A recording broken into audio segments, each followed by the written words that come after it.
Good morning વિદ્યાર્થી મિત્રો. આજે આપણે જોઈશું ચેપ્ટર નંબર 7 અપૂર્ણાંક સંખ્યાઓ. તો તેમાં કેટલીક યાદ રાખવાના ટૉપિક છે કે અપૂર્ણાંક એટલે શું. તો અપૂર્ણાંક એ એવી સંખ્યા છે કે જે એક સંપૂર્ણ ભાગનું પ્રતિનિધિત્વ કરે છે. આ સંપૂર્ણ એ એકલું અથવા સમૂહમાં પણ હોઈ શકે અને તેના બધા ભાગો એક સરખા હોવા જોઈએ. તો અપૂર્ણાંકમાં આડી લાઇનની ઉપરની સંખ્યાને અંશ કહેવામાં આવે છે, જ્યારે આડી લાઇનની નીચેની સંખ્યાને છેદ કહેવામાં આવે. તો ઉદાહરણ આપ્યું છે તમને 8/9, જેમાં 8 એ અંશ છે અને 9 એ છેદ. તેને વંચાય 8 9માંશ. તો આ રીતે આપણે આગળ અપૂર્ણાંક સંખ્યાઓને વાંચીશું. હવે આપણે જોઈશું સ્વાધ્યાય 7.1 કે જેમાં પ્રશ્ન નંબર 1 છે કે છાયાંકિત કરેલ ભાગનો અપૂર્ણાંક લખવાનો છે. તો સૌપ્રથમ આપણે નીચેની આડી લાઇનની નીચેની સંખ્યામાં આપણે લખીશું બધા ભાગો, ટોટલ કુલ ભાગ, અને જે છાયાંકિત કરેલો ભાગ છે તે આડી લાઇનની ઉપર લખીશું. તો પહેલું આપણને ઊંધું ત્રિકોણ આપેલું છે, તેની અંદર પણ નાના નાના ત્રિકોણ છે અને તેમાં બે ભાગ છાયાંકિત કરેલા છે અને આ ત્રિકોણના કુલ ભાગ છે 4. તો 4 એક સરખા ભાગમાંથી બે ભાગ છાયાંકિત કરેલા છે, એટલે કે અપૂર્ણાંકમાં આપણે લખીશું 2/4. હવે બીજો છે જેમાં આપણને 9 ખાના આપેલા છે એક સરખા, જેમાંથી 8 ભાગ છાયાંકિત કરેલા છે, તો આપણે લખીશું 8/9. ત્રીજું છે આપણને 8 બોલ આપેલા છે કે જેમાંથી 4 ભાગ છાયાંકિત કરેલા છે, એટલે આપણે લખીશું 4 અષ્ટમાંશ. હવે ચોથું આપણને કીધું છે કે એક દડાના 4 ભાગ કરેલા છે એક સરખા, જેમાંથી એક ભાગ છાયાંકિત છે, એટલે આપણે અપૂર્ણાંક લખીશું 1/4. તેની નીચે પાંચમું છે 7 એક સરખા ભાગ છે, જેમાંથી 3 ભાગ છાયાંકિત કરેલા છે, એટલે અપૂર્ણાંકમાં લખીશું 3, એની નીચે છેદમાં 7. આગળનો દાખલો, તો તેમાં આપણને 12 એક સરખા ભાગ આપેલા છે, એટલે કે 12 ફૂલની ડિઝાઇન આપેલી છે, જેમાંથી 3 ફૂલ છાયાંકિત કરેલા છે, એટલે કે અપૂર્ણાંકમાં લખીશું 3/12.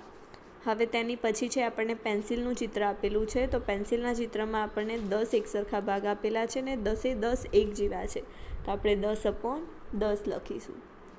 હવે આગળ છે આપણને 9 એક સરખા ભાગ આપેલા છે અને 4 ભાગ છાયાંકિત કરેલા છે, તો 4/9 લખીશું. હવે આગળ આપણે જોઈએ કે જેમાં તમને એક ફૂલની ડિઝાઇન જેવું છે, જેમાં 8 એક સરખા ભાગ છે અને 4 ભાગ છાયાંકિત છે, તો 4/8 લખીશું. ત્યાર પછી આપણને પતંગિયા જેવી ડિઝાઇન આપેલી છે, જેમાંથી 2 ભાગ છે, તો તેમાંથી એક ભાગ છાયાંકિત છે અને એક ભાગ છાયાંકિત વગરનો છે, તો 1/2 લખીશું અપૂર્ણાંક. હવે બીજો પ્રશ્ન છે કે અપૂર્ણાંક તમને પહેલેથી આપી દીધા છે અને નીચે તેની મુજબ તમારે રંગ ભરવાના રહેશે. તો સવાલની સામે જવાબ આપેલો છે કે 1/6, એટલે કે 6 ભાગ કુલ છે, તેમાંથી એક ભાગ છાયાંકિત કરવાનો છે, તો આપણે અહીંયા આ રીતે દર્શાવ્યું એક ભાગ છાયાંકિત કરીને. બીજું છે 1/4, તો 4 ભાગ છે અને તેમાંથી આપણે એક ભાગ છાયાંકિત કરવાનો, તો આપણે આ ભાગ છાયાંકિત કર્યો. તમે એની અથવામાં કોઈ પણ ભાગ છાયાંકિત કરી શકો છો. ત્રીજું છે 1/3, તો એમાંથી પણ આપણે એક ભાગ છાયાંકિત કરવાનો, તો આપણે આ ભાગ છાયાંકિત કર્યો. ત્યાર પછી ચોથું છે બોલમાં 4 ટોટલ ભાગ છે, તેમાંથી 3 ભાગ છાયાંકિત કરવાના છે, તો આપણે 3 ભાગ છાયાંકિત કરી દર્શાવ્યું. હવે છે ચોથું 4/9, તો 9 ભાગમાંથી કોઈ પણ 4 ભાગ છાયાંકિત કરવાના, તો આપણે કર્યા. હવે પ્રશ્ન 3 છે કે જો કોઈ ભૂલ હોય તો તે ઓળખવાની છે. તો પહેલું આપણને ત્રિકોણ આપેલું છે. હવે આ વસ્તુમાંથી આપણે કોઈ પણ 2 સરખા ભાગ, એટલે કે જેટલા બી અપૂર્ણાંક શોધવાનું છે તેના સરખા પ્રમાણમાં ભાગ હોવા જરૂરી છે, તો આપણે એ જોઈશું આમાં. તો પહેલી આકૃતિની નીચે તમને 1/2 આપેલું છે, એટલે કે 1/3 આપેલું છે. તો 1/3નું મિનિંગ શું, એટલે કે મતલબ શું થાય કે 2 કોઈ પણ ભાગ હોવા જોઈએ તે સરખા પ્રમાણમાં હોવા જોઈએ, પરંતુ પહેલી આકૃતિમાં આપણને તે 2 ભાગ સરખા પ્રમાણમાં દર્શાવેલા નથી. હવે બીજી આકૃતિ જોઈએ તો 1/4, તો તેમાં પણ આપણે 4 ભાગ સરખા હોવા જોઈએ, પરંતુ અહીંયા 2 ભાગ મોટા છે અને 2 ભાગ નાના છે, એટલે અહીંયા પણ કોઈ ભાગ સરખા નથી. ત્રીજી આકૃતિમાં જોઈએ તો એમાં પણ 4 ભાગ છે, પરંતુ ચારેય ભાગ અલગ અલગ સાઇઝના છે, એટલે કે એક પણ ભાગ સરખો નથી. તો નીચે તમને અહીંયા જો લખ્યું છે કે આપેલી આકૃતિ અપૂર્ણાંક પ્રમાણે એક સરખા ભાગમાં નથી. તો આપણે અહીંયા ભૂલ શોધીને લખી. હવે પ્રશ્ન નંબર 4 છે કે 8 કલાક દિવસનો કેટલામો ભાગ હશે? તો એક દિવસના પહેલાં તો આપણે કલાક જોઈશું કે એક દિવસના કુલ કેટલા કલાક થાય? તો 24. તો 8 કલાક દિવસનો કેટલામો ભાગ? તો 8/24, કારણ કે કુલ ભાગ આપણે નીચે લખીશું અને જેનું શોધવાનું છે તે આપણે ઉપરની લાઈનમાં લખીશું. હવે 5મો પ્રશ્ન છે કે 40 મિનિટ કલાકનો કેટલામો ભાગ? તો કુલ આપણે મિનિટ લઈશું 1 કલાકની કેટલી? તો 60 મિનિટ, એ આપણે છેદમાં લખીશું અને જેનું આપણે શોધવાનું છે 40 તે આપણે ઉપર લખીશું. હવે ક્વેશ્ચન નંબર 6 છે કે આર્યા, અભિમન્યુ અને વિવેક ભોજનના ભાગ પાડે છે. આથી 2 સેન્ડવિચ લઈ આવે છે અને શાકભાજીની અને બીજી જામની બનેલી. આ 2 સેન્ડવિચ લાવે છે, તો બીજા 2 છોકરાઓ તેમનું ભોજન ભૂલી ગયા. તે રીતે આર્યા તેની સેન્ડવિચ આપવા માટે તૈયાર થાય છે કે જેથી દરેક વ્યક્તિને સમાન સેન્ડવિચનો ભાગ આવે. તો પહેલો તમને પ્રશ્ન પૂછ્યો છે કે આર્યા તેની સેન્ડવિચ કેવી રીતે વહેંચશે જેથી બધાને એક સમાન ભાગ મળે? તો આના જવાબમાં લખીશું કે આર્યા તેની સેન્ડવિચના 3 એક સરખા ભાગ કરશે, ત્યારબાદ દરેક સેન્ડવિચનો એક ભાગ દરેક વ્યક્તિને આપશે. આથી બધાને એક સમાન સેન્ડવિચ મળશે. તો આ વાત સાચી છે કે આર્યા તેની સેન્ડવિચના 3 ભાગ કરશે અને 3 જણા એક લઈ લેશે. હવે બીજો ક્વેશ્ચન છે કે દરેક છોકરાને સેન્ડવિચનો કેટલામો ભાગ મળશે? તો દરેક છોકરાને સેન્ડવિચનો કેટલામો ભાગ મળશે? તો દરેક છોકરાને સેન્ડવિચનો 1/3 ભાગ મળશે, એટલે કે 3 ટોટલ ભાગ કર્યા છે અને દરેક છોકરાને એટલે કે 1મો ભાગ. તો આ રીતે આપણે જોયું. હવે છે ક્વેશ્ચન નંબર 7 કે કંચન કપડાને ડાય કરે છે. તે 30 કપડાને ડાય કરે છે. તેણે 20 કપડાને ડાય કરી લીધી. તો તેણે કેટલામાં ભાગની કપડાની ડાય કરી? તો આપણે અહીંયા જોઈશું કે ટોટલ ડાય થયેલા કપડાં કેટલા છે. તો ડાય થયેલા કપડાં છે 20 અને કુલ કપડાં કેટલા છે? તો કુલ કપડાં છે 30.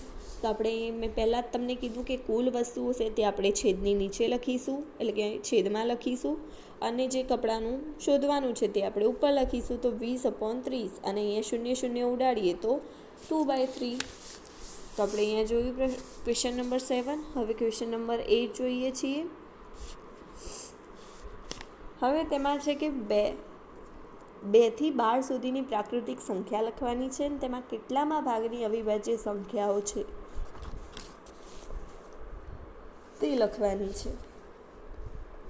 તો 2 થી 12 સુધીની પ્રાકૃતિક સંખ્યાઓ આપણે પહેલાં લખી, ત્યાર પછી 2 થી 12ની પ્રાકૃતિક સંખ્યાઓ એટલે કે 2, 3, 4, 5, 6, 7, 8, 9, 10, 11 અને 12. અહીં 2, 3, 5, 7 અને 11 અવિભાજ્ય સંખ્યાઓ છે, કેમ કે આપણને સવાલમાં અવિભાજ્ય સંખ્યાઓ વિશે પૂછ્યું છે એટલા માટે. અને નીચે આપણે છેદમાં લખીશું કુલ સંખ્યાઓ. તો 2 થી 12 સુધીની કુલ સંખ્યાઓ કેટલી? 11 છે. તો આપણે તે 11 કુલ સંખ્યાઓ જે છે એ આપણે છેદમાં લખીશું અને જેનું શોધવાનું છે એટલે કેટલામાં ભાગની અવિભાજ્ય સંખ્યા? તો અવિભાજ્ય સંખ્યાઓ જેટલી હશે તે કેટલી છે? તો 5 સંખ્યાઓ છે, તો તે 5 આપણે ઉપર લખીશું. તો 5/11 તે આપણે અપૂર્ણાંક સ્વરૂપે દર્શાવ્યું. હવે ક્વેશ્ચન નંબર 9માં છે કે 102 થી 113 સુધીની પ્રાકૃતિક સંખ્યાઓ લખો. તેમાં કેટલામાં ભાગની અવિભાજ્ય સંખ્યાઓ છે? તો આમાં પણ સેમ એવી જ રીતે છે. તો આપણે 102 થી 113 સુધીની પ્રાકૃતિક સંખ્યાઓ લખી. તો કુલ 12 સંખ્યાઓ છે. હવે તેમાંથી આપણે અવિભાજ્ય સંખ્યા લખીએ તો 103, 107, 109 અને 113 આ 4 અવિભાજ્ય સંખ્યા છે અને કુલ સંખ્યા 12 છે. તો અપૂર્ણાંક બરાબર 4/12. હવે ક્વેશ્ચન નંબર 10 છે કે તેમાં આપેલ વર્તુળ જેમાં x છે તેનો અપૂર્ણાંક શું છે? તો કુલ વર્તુળ કેટલા છે? તો 8 અને જેટલા વર્તુળમાં x છે તેટલા 4. તો 4/8.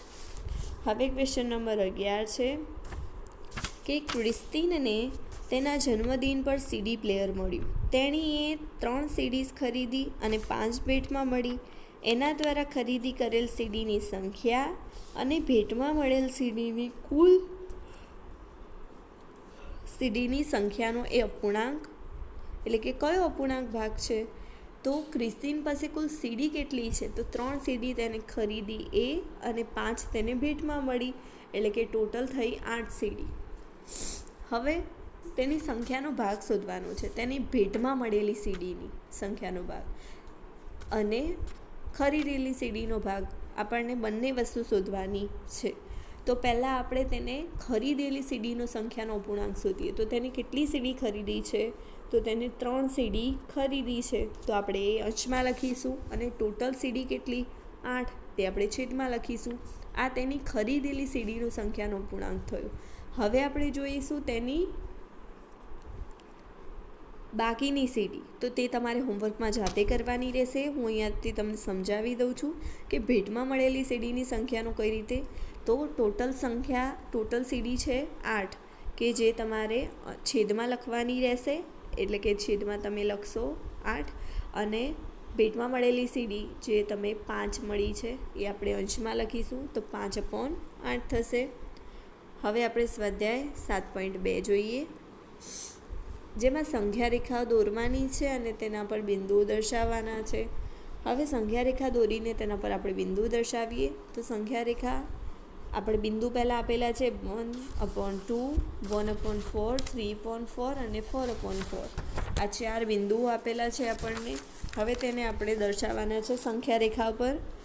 તો સંખ્યા રેખામાં 0 થી 1ની વચ્ચે આ બધા બિંદુઓ આવશે, કારણ કે 1/2 1ની અડધામો ભાગ ગણાય. ત્યાર પછી 4/4 એટલે કે 1, એટલે કે 0 થી 1ની વચ્ચે આ બધા બિંદુઓ આવશે.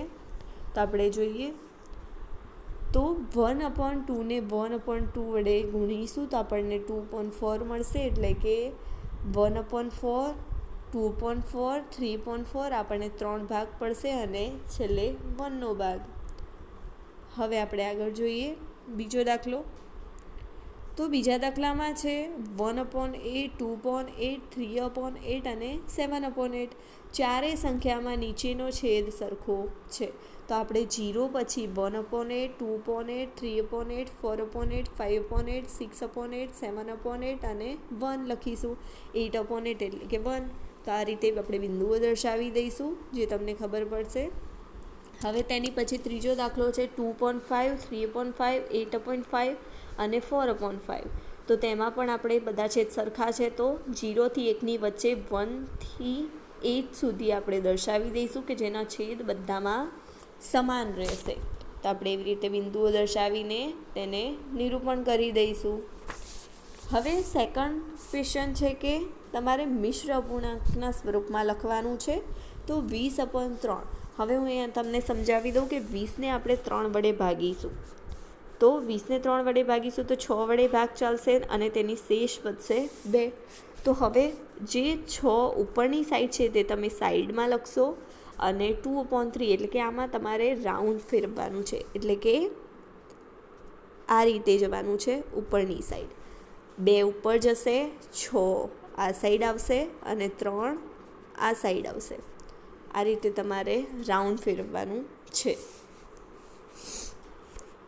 હવે બીજો દાખલો છે 11/5. તો 11ને આપણે 5 વડે ભાગીશું તો શેષ 1 વધશે. હવે તેમાં પણ મેં એવી જ રીતે આગળ બતાવ્યું એમ કે 1 ઉપરની સાઈડ જશે, ત્યાર પછી 2 એવી રીતે. હવે છે ત્રીજું 17/7.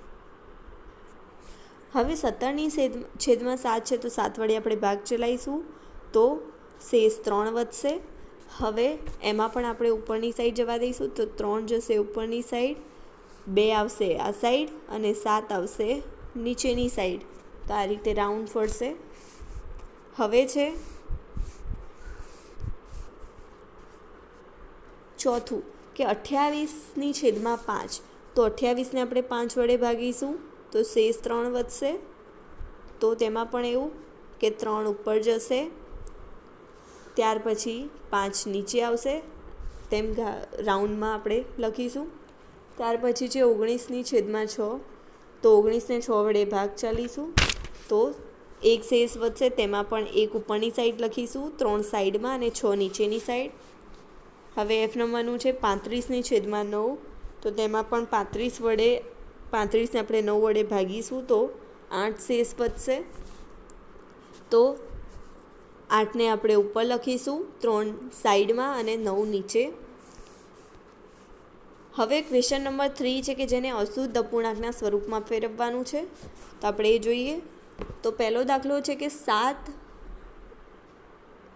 સાઈડમાં છે, 3 ઉપર છે અને 4 નીચે છે. હવે તેને અશુદ્ધ અપૂર્ણાંકમાં ફેરવવા માટે, એટલે કે આપણે ઉપરના ક્વેશ્ચનમાં જેવું કર્યું એવું કે અશુદ્ધ અપૂર્ણાંકમાંથી આપણે મિશ્રમાં ફેરવ્યું, આ પ્રશ્નમાં આપણે મિશ્રમાંથી અશુદ્ધ અપૂર્ણાંકમાં ફેરવીશું.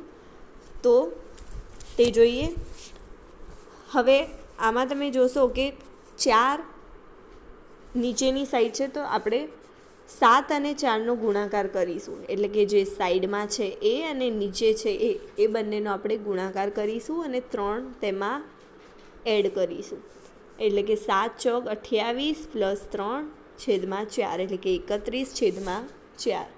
હવે બીજું છે જેમાં આપણે 5 અને 7નો ગુણાકાર કરીશું. એટલે કે 5 સીતા 35, જેમાં 6 એડ કરીશું, એટલે કે 41/7. ત્રીજું છે 6 અને 2નો ગુણાકાર કરીશું, તો 6 દુ 12, તેમાં 5 એડ કરીશું અને છેદમાં 6, એટલે કે 12 પ્લસ 5 છેદમાં 6, એટલે કે 17/6. તો આ રીતે આપણે જોયું. હવે ચોથો દાખલો છે જેમાં 10 અને 5નો ગુણાકાર કરીશું. તો 10 × 5 50 છેદ અને 3 એડ કરીશું, તો 53/5. હવે જો એની આગળ છે કે 9 અને 7નો ગુણાકાર કરીશું, એટલે કે 2 સાઈડમાં છે તેનું. તો 9 સીતા 63, જેમાં 3 એડ કરીશું અને 7 છેદમાં, એટલે કે 66/7. તેની પછી 8 અને 9નો ગુણાકાર કરીશું. તો 8 × 9 = 72 છે, 72માં 4 એડ કરીશું અને 9 છેદમાં, એટલે કે 76/9. તો આ રીતે આપણે અશુદ્ધ અપૂર્ણાંકનું એટલે કે સ્વરૂપમાં ફેરવ્યું. ત્યાર પછી આવશે સ્વાધ્યાય 7.3, જે આપણે આવતા લેક્ચરમાં જોઈશું. આજે આટલું. ધન્યવાદ.